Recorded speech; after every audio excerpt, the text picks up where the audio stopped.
जी, अस्सलाम वालेकुम dear students. I am professor Misal. I am here to teach class 9th physics. अच्छा students, आज हमने ना एक कंपैरिज़न डिस्कस करना है और वो है प्रिसीज़न और एक्यूरेसी के दरमियान है, ठीक है?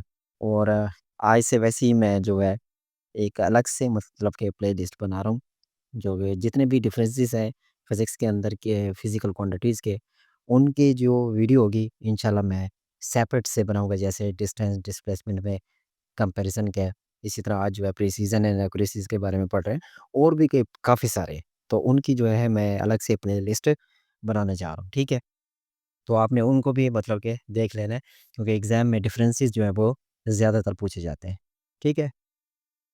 तो बेसिकली आज जो हमने डिस्कस करना है वो है प्रिसीज़न और एक्यूरेसी के दरमियान जो ताल्लुक है, जो डिफरेंट है, वो हमने मतलब कि डिस्कस करना है, ठीक है?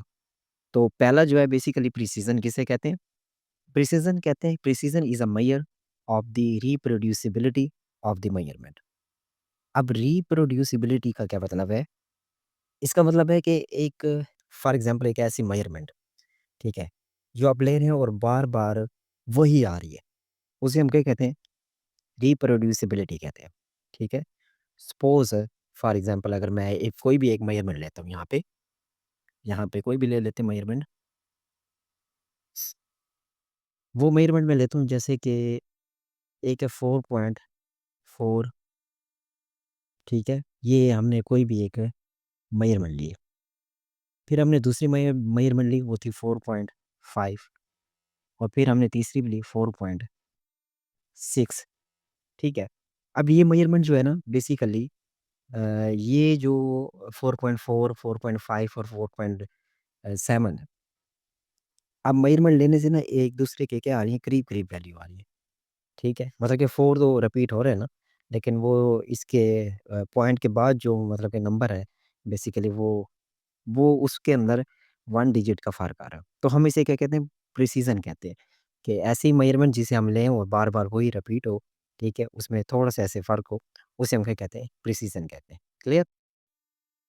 उसके बाद है एक्यूरेसी किसे कहते हैं? Accuracy is a closeness with the true value of the quantity being measured, ठीक है? अब इसका क्या मतलब है?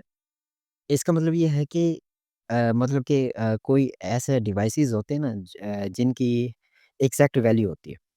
कि फॉर एग्ज़ाम्पल एक ट्रू वैल्यू है किसी भी ऑब्जेक्ट की, हम सपोज़ कर लेते हैं कि उसकी जो ट्रू वैल्यू है, अब मैं लिख देता हूँ यहाँ ट्रू वैल्यू, वो है 6 सेंटीमीटर, ठीक है? अब हम जो मेज़रमेंट कर रहे हैं, वो सम टाइम हमारी वैल्यू जो आ रही है वो है 5.8 सेंटीमीटर, 5.9 सेंटीमीटर, इसी तरह 5.7 सेंटीमीटर। मतलब कि ये वैल्यू हमारे पास आ रही है। एक्यूरेसी की जो डेफिनिशन है वो ये क्या है कि accuracy is the closeness with the true value. अब ट्रू वैल्यू जो है किसी भी ऑब्जेक्ट की ट्रू वैल्यू टीवी 6 सेंटीमीटर है, लेकिन जो हम मेजरमेंट कर रहे हैं वो 7 आ रही है, मतलब कि 5.7, 5.8, 5.9, जो कि 6 के करीब है। तो हम इसे क्या कहते हैं? ये कौन सी वैल्यू है? ये एक्यूरेट वैल्यू है, ठीक है?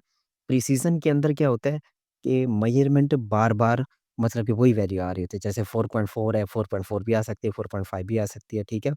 इसके अंदर हम ट्रू वैल्यू की बात नहीं करते, ठीक है? इसके अंदर हम ट्रू वैल्यू की बात करते हैं कि ऐसी वैल्यू जो कि ट्रू वैल्यू के बिल्कुल क्या हो, क्लोज़ हो, करीब हो। क्लियर? ये पहला डिफरेंसेस है। किसका भला? प्रिसिज़न और एक्यूरेसी का। सेकंड है कि measurement can be precise but not necessarily accurate.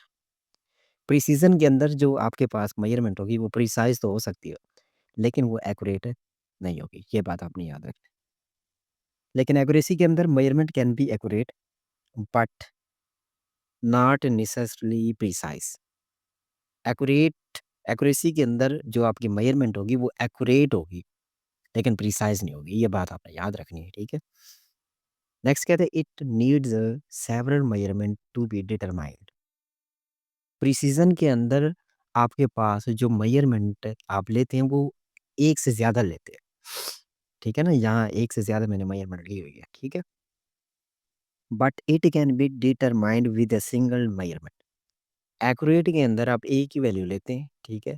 जो कि ट्रू हो सकती है या ट्रू के करीब हो सकती है, उसे हम क्या कहते हैं, एक्यूरेट कहते हैं और आपने सिंगल वैल्यू लेनी है। लेकिन यहाँ प्रिसिज़न के अंदर आप एक से ज़्यादा वैल्यू ले सकते हैं, ठीक है? प्रिसिज़न में be effective with random error. अब ये जो प्रिसिज़न है बेसिकली ये इफेक्टेड है विद रैंडम एरर के साथ। मतलब कि आप बार-बार वैल्यू ले रहे हैं और एक-दूसरे के करीब आ रहे हैं, तो ये एक रैंडम है ना, रैंडम एरर ही आ रहा है आपके पास, जिसे हम क्या कहते हैं, प्रिसिज़न कहते हैं। लेकिन एक्यूरेसी में be affected with the systematic error. इसका जो ताल्लुक होता है वो किसके साथ होता है? होगा सिस्टमैटिक एरर के साथ होगा। और सिस्टमैटिक मतलब कि सिस्टम का अपना एरर होगा। अगर कोई ऑपरेटर्स वो मतलब कि वो अपनी मेज़रमेंट को सही नहीं दे रहा, तो इसका मतलब है ये सिस्टमैटिक एरर है और सिस्टमैटिक एरर के अंदर ये आता है, ठीक है? एरर अगर आपके पास इंस्ट्रूमेंट सही है, तो इसका मतलब है वैल्यू भी आपके पास क्या आएगी? एक्यूरेट आएगी। लास्ट जो है इसका fifth difference is precise value may और मे नॉट बी एक्यूरेट। वो कहता है प्रिसिज़न के अंदर आपके पास जो वैल्यू है, वो एक्यूरेट हो भी सकती है और नहीं भी हो सकती। बट प्रिसाइज़ तो होगी। In case of accuracy, accurate value have to be precise in most cases, ठीक है? लेकिन एक्यूरेसी के अंदर आपके पास जो वैल्यू होगी, वो क्या कहता है, accurate value have to be precise in most cases. बहुत केसेज़ के अंदर क्या होगी आपके पास यहाँ पे एक्यूरेट वैल्यू होगी, ठीक है? तो ये आपका क्या था 5 डिफरेंसेस थे, ये आपने याद करने हैं, ठीक है? इसको आपने नोट कर लेना है, साथ के साथ अपना ही मतलब कि नोट्स बनाना स्टार्ट कर दें, क्योंकि अब मैंने बहुत सारे जो डिफरेंसेस हैं वो हम मैंने अपलोड करने हैं, ठीक है? तो इन द एंड आप मेरे चैनल को सब्सक्राइब करें और बेल आइकन का जो बटन है उसे ऑन कर दें, ताकि हर न्यू आने वाली वीडियो जो है वो आप तक पहुँच सके। अपना ख्याल रखिएगा। अल्लाह हाफ़िज़।